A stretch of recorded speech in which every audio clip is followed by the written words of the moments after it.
Momento de meditação.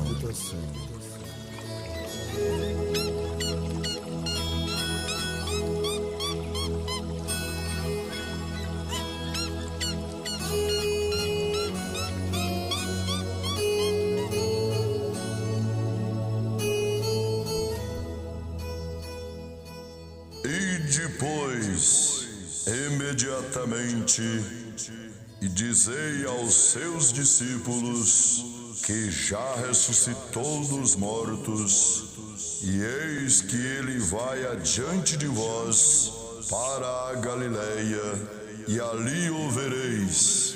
Eis que eu vos tenho dito.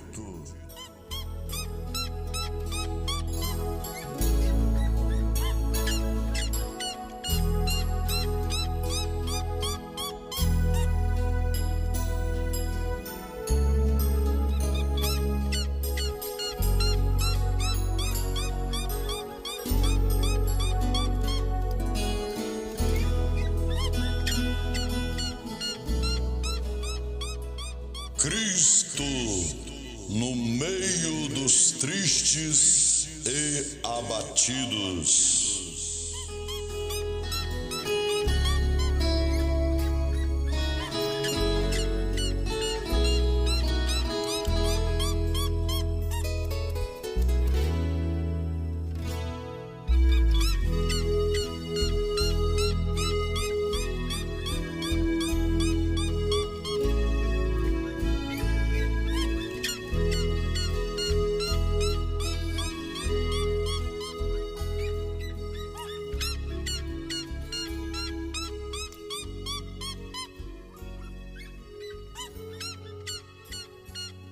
Nós lemos no Santo Evangelho de segundo São Mateus, capítulo 28, versículo 7.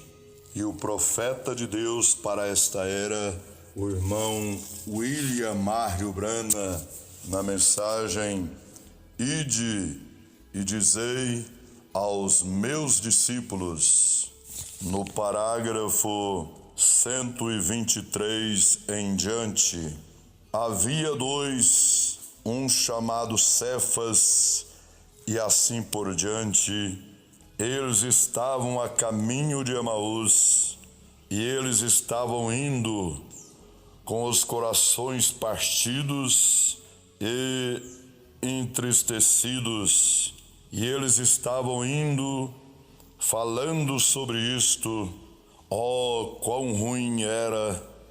E de repente, alguém saiu dos arbustos, um homem comum, não altivo ou qualquer roupa diferente.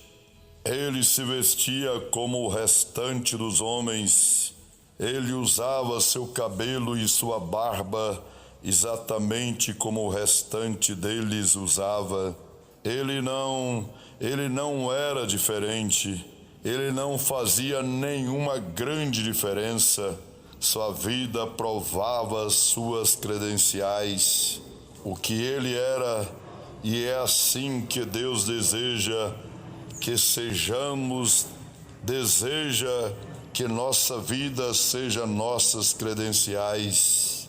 Isto é certo. E então ele começou a andar. Ele disse: irmãos, por que estão tão tristes? E a respeito de que conversam? Oh, eu gosto demais disto. Ora, eles disseram: és tu desconhecido por aqui, Senhor? Ora, ele disse: todo o país está dilacerado, e aqui estamos. Ele disse: estamos em nosso caminho, voltando para casa. Ele disse: ora, Jesus de Nazaré, o profeta, nós pensamos com certeza que ele seria, quando ele veio, que ele seria o rei de Israel, e agora ele está morto. E eles o enterraram e traspassaram-lhe o coração. e o reconheceram, e disse: Este é o terceiro dia desde que tudo isto aconteceu, desde que ele foi morto. E disse: Algumas mulheres foram até a sepultura e tiveram uma visão de anjos, e voltaram e disseram que ele estava vivo. Porém, disse: nós não podemos crer naquela história, nós simplesmente continuamos. Então, descendo por ali, ele disse: Nécios e tardos de coração, vede, por não credes em tudo que os profetas disseram a respeito de Cristo, como ele deveria padecer e ressuscitar novamente no terceiro dia. Bem, quão indolentes sois vós! Observe quão lindo, que coisa! Veja isto: Cristo no meio dos tristes e abatidos. É aí onde ele vai, no meio dos que estão tristes e abatidos. Eles estavam passando pela hora mais escura que já tinham visto. Todas as suas esperanças tinham terminado. Eles tinham sido colocados para fora da igreja, das sinagogas, porque eles criam nele, e agora ele, em quem eles haviam confiado, estava morto. E algumas mulheres tinham vindo com uma historinha de uma certa visão. Elas tinham visto alguns anjos para dizerem a seus discípulos que ele se encontraria com eles na Galileia. Mas, eles não podiam crer naquilo. Eles estavam tristes e abatidos, chorando, e ali o amável Jesus apareceu no meio dos abatidos. Outra coisa, era a primeira manhã de Páscoa, Jesus, a ressurreição de toda a vida, estava vivo no meio da primavera e no meio do canto dos pássaros, no meio do desabrochar de novas flores. O Jesus ressurreto estava na primavera, também vindo da ressurreição. Como ele andou por ali com eles e começou a falar com eles, lhes disse: Bem, agora vocês deviam crer no que os profetas disseram. Vocês deviam crer que todas as escrituras que foram escritas a respeito de Cristo, como ele devia sofrer e ressuscitar no terceiro dia, e assim por diante. Bem, eles estavam abatidos demais, e após algum tempo, depois que ele começou a falar, havia algo a respeito deste homem que falava um pouquinho diferente dos outros homens. Ele não era do nível habitual dos homens. Havia algo nele que parecia ter uma sinceridade profunda. Havia algo nisto que tinha um significado, e ele começou a explicar sobre as Escrituras. Ele era um ensinador das Escrituras, de como que os profetas disseram que Cristo morreria e ressuscitaria novamente no terceiro dia. Como seus corações começaram a arder dentro deles, algo estava acontecendo. E quando eles viajavam, eles conversavam através do dia.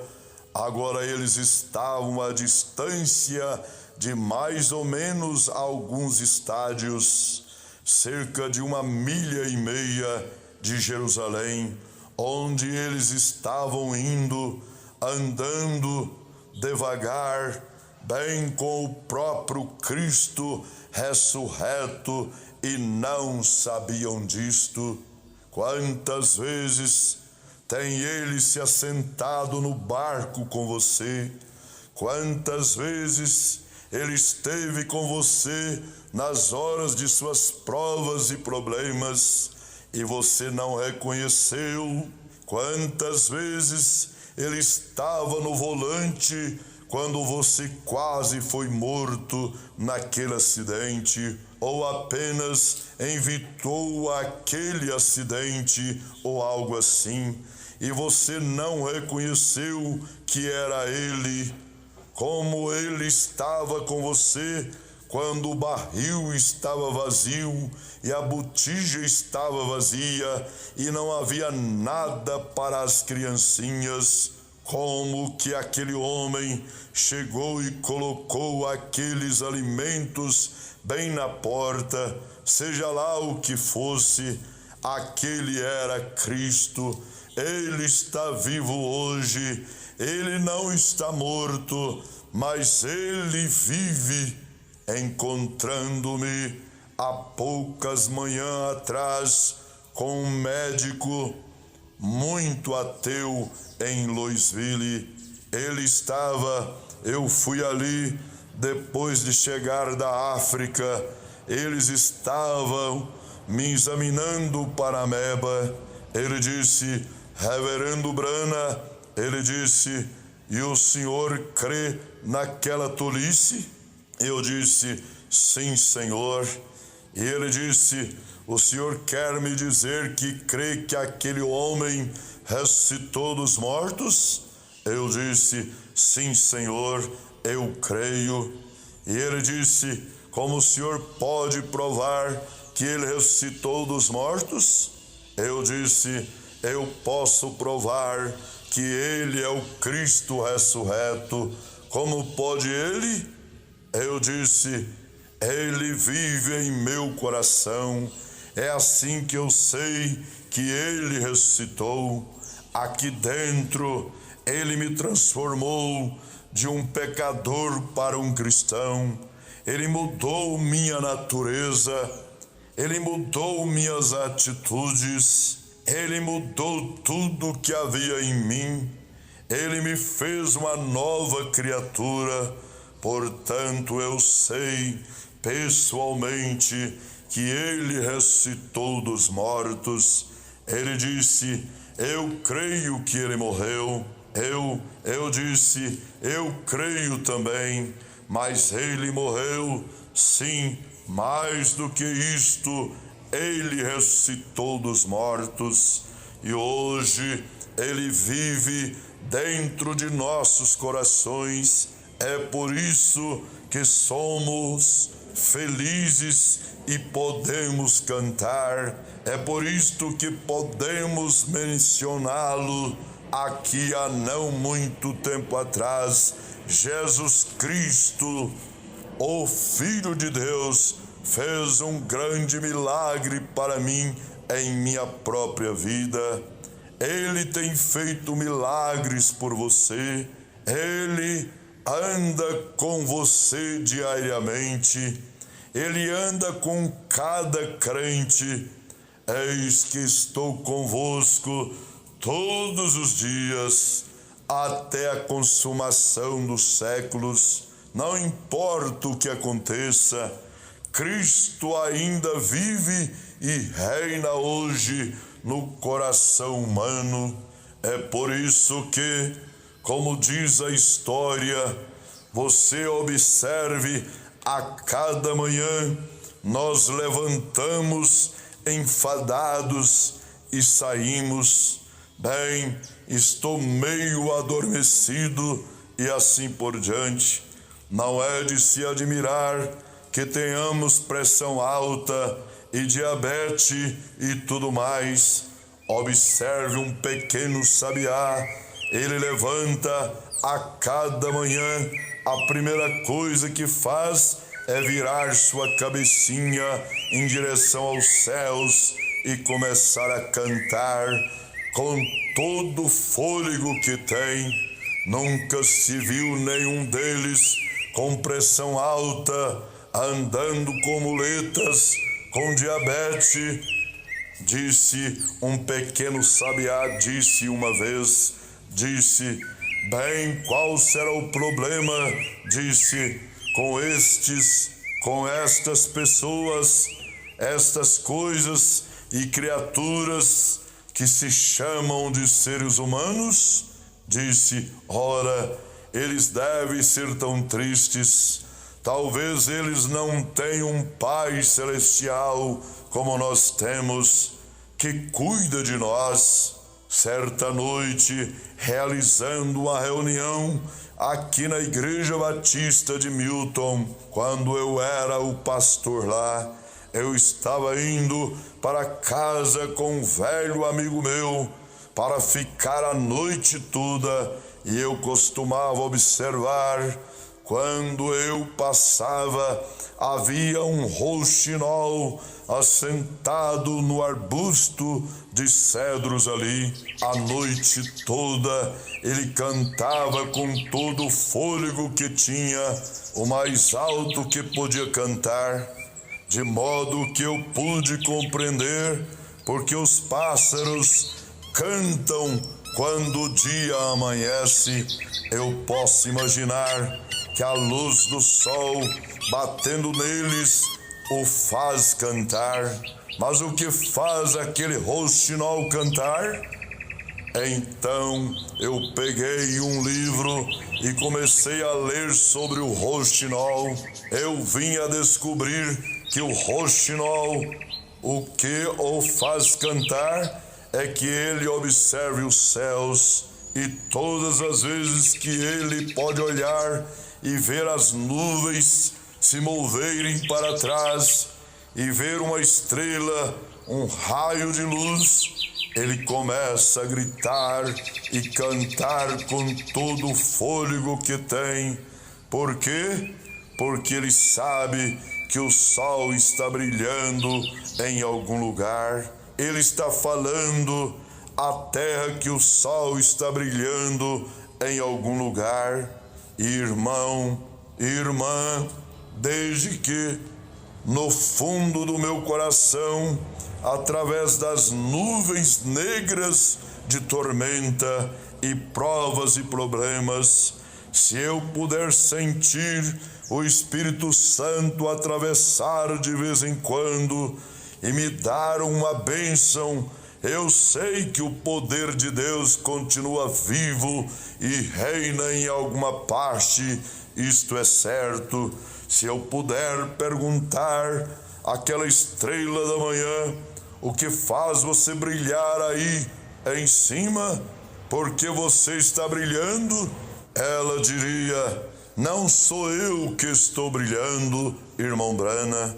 Se a estrela pudesse falar, é apenas o sol brilhando em mim que me faz brilhar. E é assim que é com cada homem que é crente em Jesus Cristo, que está escondido nele. Não é você brilhando, é o Espírito Santo brilhando em você, que dá a você esta esperança e este gozo da ressurreição.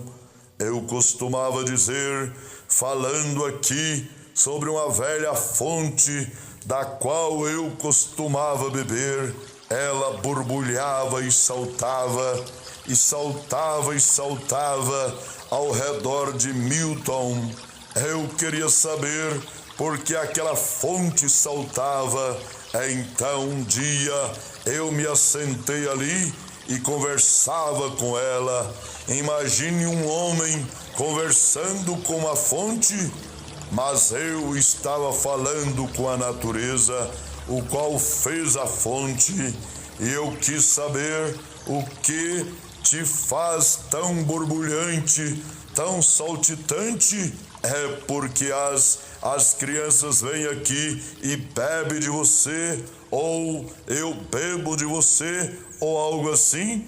Se a fonte pudesse responder, ela diria: não, Billy, não é porque você bebe dela, não é porque alguém bebe de mim, é algo bem baixo de mim aqui que me impulsiona e me faz borbulhar e saltar e me comportar assim. E é assim cada homem ou mulher que é nascido do Espírito de Deus. Não é você, não é a emoção humana, é por causa da ressurreição ou do poder de Deus que está naquela vida humana e está compelindo para a vida eterna, movendo para a vida eterna. Algo aqui, você não poderia ficar quieto se você quisesse. Existe algo dentro de você. Quando Jesus veio, entrando em Jerusalém, eles cortaram palmas e começaram a gritar e clamar e a se comportar assim. Alguns daqueles fariseus cerimoniosos disseram: faça com que se calem. Ora, eles nos dão arrepios. Oh, como aquelas pessoas gritam e se comportam. Ele disse: se eles calarem, as rochas imediatamente clamarão. Algo tem que vir. Quando a vida chega no meio da morte, há uma ressurreição. É obrigado a ver. E quando a vida que está em Jesus Cristo chega no túmulo, onde nossos queridos estão dormindo, haverá uma ressurreição. A vida e a morte não podem habitar juntas, nem um pouco mais do que as trevas e a luz do dia. Tão logo que as trevas, quando a luz do dia chega, ela faz com que as trevas se vão. A luz do dia tem que brilhar, não importa o que acontece. Quando aquele mundo moveu ali ao redor, na frente daquele sol, tem que aparecer a luz do dia, tem mesmo. E tão certo como a eternidade, enquanto aproxima a hora da vinda do Filho de Deus, ali haverá uma ressurreição sobre este mundo, e todos os que dormem em Deus, Cristo trará consigo em sua ressurreição. Isto terá que ser assim. Não existe maneira alguma fora disto. Você tem que ter isto. E como pode você ter isto, a não ser que seja aqui? Oh, vamos dizer todos: graças a Deus pela ressurreição do Senhor Jesus Cristo. Ele está no meio dos abatidos, dos tristes, como ele estava lá com Cleófas e seu amigo, e tanto no decorrer das eras, e nesta última era da igreja, ele está ainda no meio dos abatidos, dos tristes. Ele está no nosso meio. Vamos dizer: graças a Deus pela ressurreição do Senhor Jesus Cristo. Deus os abençoe, em nome do Senhor Jesus Cristo. Amém.